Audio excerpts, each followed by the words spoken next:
Right, one thing I'm going to say right here. The judging for this card in general has been poor. But this fight here, it could have went either way, 47-48. But I had Strickland losing the fight because of Du Plessis winning 2, 3 and 4. And I think the problem with Sean Strickland is not only his power, but in these type of fights, all he is really doing is throwing the jab and blocking. And in the first round, he won this round effectively because you'll notice that with Du Plessis, he was staying in the orthodox stance specifically a lot in the fight, especially in the first round. And the disadvantage that he gets from this is, with Strickland being an orthodox as well, look at how far they are at range. This is the perfect position for Strickland to fire off the jab, compared to when Du Plessis is fighting in the southpaw, especially like sometimes in this round, but it weren't enough. It was a lot of orthodox, but especially in the second round, he was noticing that because his head's closer to the target, it's harder to get that hand and fully extend it out and land effectively with power to the chin on a guy like Dricus Du Plessis. And another benefit to Strickland for Du Plessis being in that stance is, when he's throwing punches with the lead hand, you're kind of seeing him telegraph it. And you'll notice in the fight, there's a lot of windmilling from him. And like bringing his arm back and then coming up to the head of Sean Strickland, which you can see. And because they're at range, it makes it easier for him to kind of like parry and block them in one of the most unconventional ways that we all know Sean Strickland likes to do. But because Dricus Du Plessis is extremely smart, he adapts to it in the second round by throwing these, and this is why I call it goofy type of striking. These spinning back fists are like he's Ben Askren, but he doesn't just throw that and then stop. He'll use that spinning back fist to then set up another strike into a kick to the body. You saw him do that a few times in the fight, but in the second round you were seeing him do that spinning back fist. I believe he did it twice, and I think the goal of it was to push Strickland towards the cage, because as Strickland goes backwards, you're not really seeing him counter-strike against Du Plessis. Strickland is only firing off on Du Plessis when he's going forward. And when he's going backwards, he's looking to be on the defense. And that was one adaptation that he made going into the second round, I believe. Because Du Plessis was being very smart. He knows that Strickland throws jabs. So even though he's standing in the orthodox, and I said about him being very close, it's going to be easier for Strickland to pop out that jab. He makes the adaptation. Let me just start pushing and parrying away these jabs. And then he's going to have to try and fire off the backhand, which is what Strickland tried to do at times.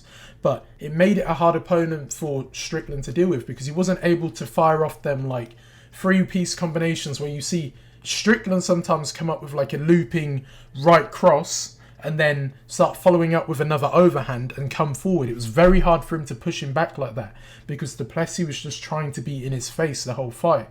So when he would fire off, it looked like he was trying to throw like these jabs, but they were pushing like the hands of Du Plessis, and sometimes he might like land a cross onto Du Plessis like ear, but it was nothing powerful and significant to the judges and me in my opinion. And the fact that he was able to mix up these leg kicks to like the calf of Sean Strickland, what he's trying to do is take the sting out of the jab and also try and make his stance more narrow, because Sean Strickland, he has that narrow stance with his Philly shell. So if the legs are closer together, it's going to be easier for Du Plessis to look for the takedowns.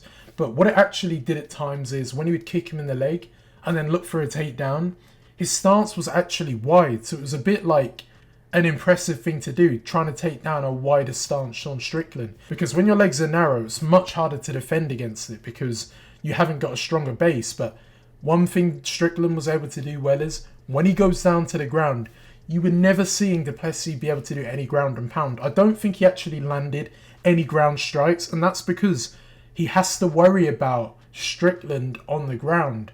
He can't let go of him and start firing away punches, because Strickland, he's got like that Derek Lewis meme in him. Oh, he just stands up, and that's what happens. His takedown defense is good in terms of like, you can nearly get him down, then get him down, but then Strickland's able to get straight back up without you inflicting any damage on him. So the takedowns were just a bonus to his already aggressive ball type of pressure. And look at this image right here. This is what's causing a lot of controversy. It's the fact that in the second round, for the people like me giving it to Dricus Du Plessis, you'll say that, how are you going to give it to him? He pieced up Du Plessis' eye with the jabs. Remember, fighters have different scar tissue. Look at Nate Diaz, for example. His face explodes by just touching his eye. or like just touching his eyebrow. Yes, Strickland was landing jabs in that round, but they weren't power jabs, but it was the volume of jabs that he landed in that round is what can make the eyes shut. They weren't like some double power jabs. He wasn't even doubling up on the jabs until like the third round. So that's why I'm saying to you, don't just look at the damage on his eye and think, yes, he won that second round, because what you see visually isn't always the best way how to score a fight. Because I've said it before, you can look at different complexions of fighters. A fighter could do more damage in a fight, but then the other fighter has got like a worse scar tissue, or they bleed easier, and that's what can win them fights. Like if you look at like sometimes black and white guys, you see on white guys sometimes they tend to bleed more than you see on a black guy. Well, it's more visible is what I mean. And I know none of them are black in this fight, but I'm just giving you an example of what can happen in fights. So yeah, it wasn't a clear Du Plessis round, but in my opinion, he won that round. So when I say it wasn't clear, like it's not guaranteed, you could give it to Strickland, but I think with him pushing him back against the cage, and when he was landing, yes, I know he was windmilling a lot of punches, but when he would connect, they had more power than the light jabs that Sean Strickland was doing over and over and over again, which were effective because it was shutting the eye, but it wasn't like damaging him because he wasn't like beating him up. He was on the back foot, not looking to counter strike. So I get where you're coming from, but I've got to disagree. So you know what I was saying about the cut? He noticed that cut and was like, oh, S word. What I need to do is I need to pressure this round and hunt for him. And that's what he did. He did not allow Strickland at any point to gain momentum. Unlike in round 5, it was just relentless pressure and mixing up again that spinning back fist into the kick to the body combination whilst throwing the kicks to the legs. But one thing I'll give the benefit of the doubt to Strickland, a lot of the kicks that Du Plessis was throwing, they were being checked. And it was quite easy for Sean Strickland to do because Du Plessis is quite heavy and he telegraphs pretty much all of his strikes. So with Teeps, like you saw he did with that Nina girl, he was able to just check them, and it just shows you how tough Du Plessis are, because I knew they hurt some of them checks. Yet he was still able to back him up against the fence, and it just stopped him from being able to just use momentum, because Strickland is a fighter who bounces off momentum. He's going forward, the crowd's chanting him. He gets something off that. He gets like a buzz off that, a boost. And he couldn't do it in this third round specifically, which is why I think even though Du Plessis' eye is chewed up and he's trying to target that eye, we weren't seeing Strickland do like lateral movement. When a guy's eyes shut, realistically, what he should have looked to do is circle off to that eye where it's hurting and use that jab even more, because that part of Du Plessis' eye is restricted. So if you can keep cutting him off with that angle, jabbing him in the face, and then trying to get around him, he's going to have a hard job of finding the target, because we knew already he was struggling to find the target. But one thing he was able to do is land with the exit. So maybe he would throw like 2 strikes, miss, and then that third shot, it would land onto the chin, or it would land to the body, and it would look clean, and it would look like a damaging strike, and they're the type of things that would win him it. Plus he's pushing him backwards. Forget about the takedowns for now, because there was no damage with the takedowns, but it was this goofy, unorthodox, don't even know how to describe this type of striking, that is just so effective. And especially in round 4, with sometimes the way how he's able to sneak in a punch and land one heavy one. The fact that he changes stance as well makes it even more confusing to read. It's like when you're playing a game and you're playing against someone sometimes who just does things that no one does, to the point where you can't read what they're going to do because it's just so confusing and just random. Like Du Plessis, he'll start off as an orthodox right here, and then he'll throw a jab to the body, switch to southpaw, and then fire off with his backhand. And Strickland's very good at reading them type of punches by just leaning backwards. But by leaning backwards, you're not really defending yourself because your hands aren't close to your chin. So whilst he's leaning back, it opens up the momentum to catch him with now his backhand, which was originally his lead hand, and then catch him with that massive cross onto the chin. And it was like his overhands were growing closer and closer, especially in the 4th round, because he tried to headhunt. And that works when he's backing him up against the cage. And again, it was the same thing for Strickland, which was losing in the round. You were giving him too much space to come forward. You need to use more lateral movement, or you need to push him backwards. And he weren't doing that. And that was losing him rounds. And it's just some small damaging things that he does as well. like landing that effective elbow that cut him open. But like I said before, I'm not just going to look at that cut and think, oh, he won that round just because he was bleeding. No, it wasn't just this cut. But I hate repeating the word, but it was the pressure. And that elbow was an effective elbow as well, pushing him backwards. And then after elbowing, still walking him down. And it's like Strickland could not even get a break. So in round 4, because you're seeing Du Plessis when he's coming forward and pressuring, it is so hard to move your head, to master that. Like Ilia Topuria does it so well.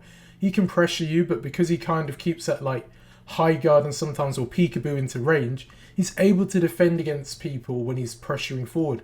But Du Plessis isn't. So at the start of round 4, even though I gave Du Plessis the round, you do see Strickland start off quite well with countering, but he doesn't continue to do it, and I don't know why. Like if he just kept going backwards like he wanted to do, even though I wouldn't recommend it, and looking to throw that overhand, it would land, because Du Plessis, it's very hard and he struggles to move his head when he goes forward, which is why he just walks straight into the jab. But them jabs are not damaging enough to influence the judge's decision. So if he kept doing what he did here, by looking to land that overhand onto the chin of Du Plessis, he probably could have stole around like this.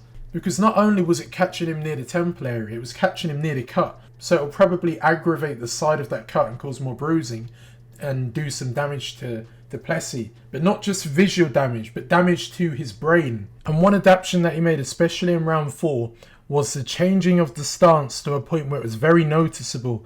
And when you change the stance like this, say you're like trying to target the head with a jab, because Du Plessis is now switched stance, naturally his head's going to move a little bit off the centre line. So when he throws that jab, it might just miss, and then Strickland tries to fire off with like an overhand. But because Du Plessis is firing off the switch of stance, it makes it so hard to get your timing right, which is why both fighters did not have a high striking accuracy output. Yeah, they both landed a lot of strikes, with Strickland landing more, but they were struggling to be accurate and precise because of the stance switching, Strickland being pushed backwards at times, making it harder to land like heavy shots onto him. It was just a very hard thing for Strickland to deal with, although he had some success with that overhand earlier, and in the pocket he tends to do quite well. But it's very hard when you've got a guy like Dricus Du Plessis, or Dricus as he would say, pushing him back while switching stance. He's got a lot of things to worry about, Strickland. So it's kind of like mentally fatiguing to fight a guy like Du Plessis.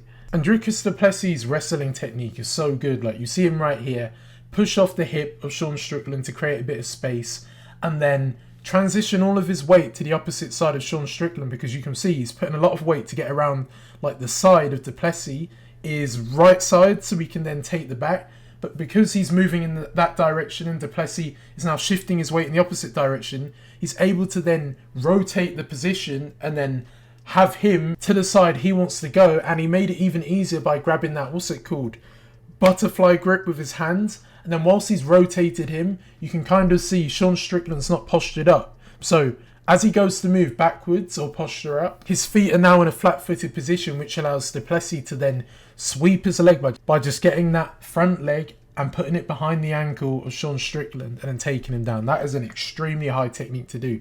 And that's why I'm saying his grappling, when it comes to just like chaining it together, is extremely good. But the only thing he struggled with in this fight is a guy like Strickland, who you just cannot hold down and bully on the floor. It just never happens.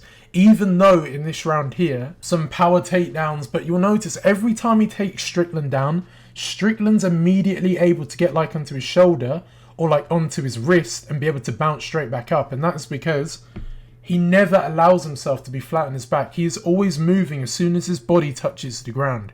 Like a lot of fighters will stay static and then look to work from that position on the ground, but Strickland, he's always looking at turning and working his way back up. And you actually notice, compared to the previous rounds, like round 1, Du Plessis was still pressuring him, but because he was in the orthodox and he didn't switch as much, Strickland found good success. But in round 4, believe it or not, even though Du Plessis was doing a lot of the pressuring, we saw Sean, apart from round 5, pressure a lot. I'd say in this round, apart from round 5, he pressured a lot, like second most. And that is why you were starting to see him get that cut aggravated more, because if you pressure, even if you're fighting the way how Sean Strickland does by being defensive, pressuring, you're going to get hit eventually. And it's later on in the fight, he's getting a little bit more fatigued. He's not tired, but your defense isn't going to stay consistent throughout the whole fight. That's extremely hard when you've got a guy like Du Plessis who's firing out volume how you like to do it and you're coming forward. So he actually absorbs quite a few shots in this round whilst landing a few shots of his own, but that's because he's pressuring forward. And even though that's what he's meant to be doing, this is the, what's it called, payoff you get hit back. But realistically, in round 4, he needed to apply more of a pace. I know that pace was good, but it was like moments of the fight. It wasn't like Du Plessis, who, that was his main aim. No matter what happens, no matter if you clip him, he's still going to be in your face. With Sean, if you clipped him, he would start going backwards, and then he'd have another moment where he starts coming forward. Compared to in round 5, this is the Sean Strickland you really wanted to see, and it showed you how much his cardio, how good it is deep down, and so is Du Plessis. I didn't think he could make 5 rounds. How big he is, his breathing problems, but that nose job, or whatever it is, has revolutionised his career again. And because Du Plessis was not switching stance a lot in round 5, oh my god. The amount of times he was able to get hit with like that overhand was so easy, because when you switch to orthodox from southpaw to orthodox, your head's in a different position. So because he would just stay in orthodox, Sean Strickland's getting that read on him, that the left hand side of his chin is not being protected. Look how far out that hand is. So he's able to just loop over the top, bang, hit him on the chin. And that works effectively against the opponents he's been fighting, opponents who don't switch. And yes, Du Plessis was switching earlier, but in this round, he wasn't. And that is why we saw a bit of the vintage Strickland, because he was able to get that read on Du Plessis, not switching the stance, and just fire off that overhand. And not just push him back, because he didn't do that completely, but be able to read everything coming from him. And I just think, if you had noticed that Du Plessis, when he was orthodox, that overhand right was so open multiple times, I think he might have had a better chance of winning the fight. You can say he won the fight. I disagree. But that overhand right, it landed. That right hand even, multiple times in round 5. And then towards the end of round 5, it happens in every Strickland fight. He just gets a 100% boost in second wind, and he's able to just stand and bang with you. Strickland's another fighter who I think could do well in boxing. After his MMA career is done, if it is eventually, he should move to BKFC.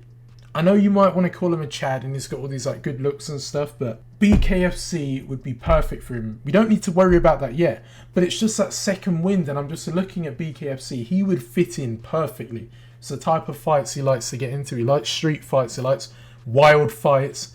But with Strickland, to me, it's like he left it a bit too late with his right hand. If only he could fire off, and believe it or not, I prefer Strickland over Du Plessis. You might not think that watching this, but I really do. I believe I made a video where I put Du Plessis so much lower at beating him, but I'm just disappointed that Strickland did not do what he did in round 5 for most of the fight.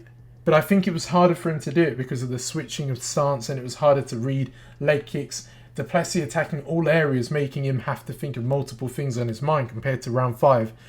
All he had to worry about is Du Plessis walking forward and just trying to land these wild punches that were in singular shots this round. He weren't really throwing with multiple combinations, and I don't blame him. Look at the size of him. But yeah, oh my god. So later on, hopefully, I'm going to do a video talking about who I believe Dricus could fight next.